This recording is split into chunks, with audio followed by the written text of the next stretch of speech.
Bill's on his knees. We've got a scenario where I've got him into this guard position here. So I'm going to set it up. If he starts to stack me too much or move away too much, I'm going to drop my feet down to the ankles here. In this scenario, I'm going to release one foot here. I'm going to put it right on the hip, almost like I'm going to go into that butterfly guard. Right now, a lot of times the guys have meaty shoulders, or they use their elbows a lot to kind of block, because as they see it come up, they kind of push their arm up, and I can't get that out.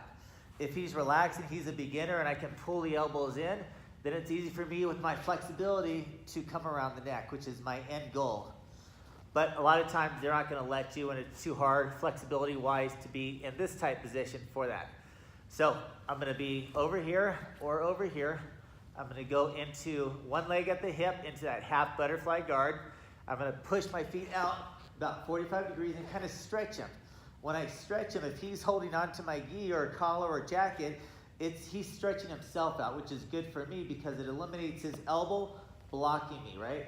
If he's in tight, lift the elbow up, there's blockage. If I stretch him, lift the elbow up, there's less blockage, and I can get this leg over the face a lot easier. That's the idea. But sometimes I do have to kind of turn my hip at 45 degrees, kick this leg over, and you're going to get on this arm.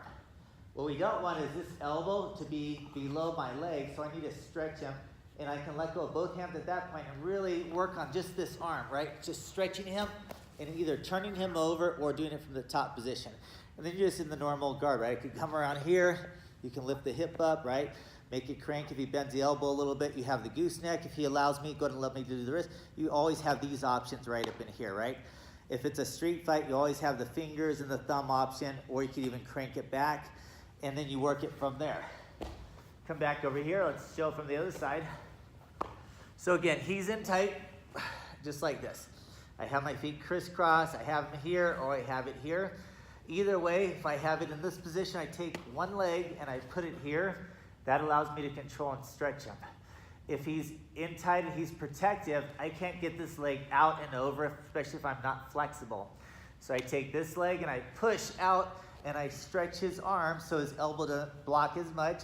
I kind of camp my body 45 degrees, and that gives me an easy spread here. I take this hand and hold it. Now I can let go of this hand. I can stretch this arm out, and I can use both feet to kind of stretch him. If he doesn't roll, I can just lift him up and try to tap him from here. If I need to, I just turn him over, pull him, work it from there, work it from there. Elbows, bend the elbows, go for the fingers and the thumbs. He's back in here. So I pull Bill in, and this time he's going to put his hands flat on the ground, right? He's kind of posting, right? He's not letting me do as much as what I want to do. So I can start out the same way. I put one foot on the hip, kind of push it out. I kind of push out this arm here, and I try to get it ranged up in here. And then if he bends the arm, you can just keep turning the arm here or goosenecking it down.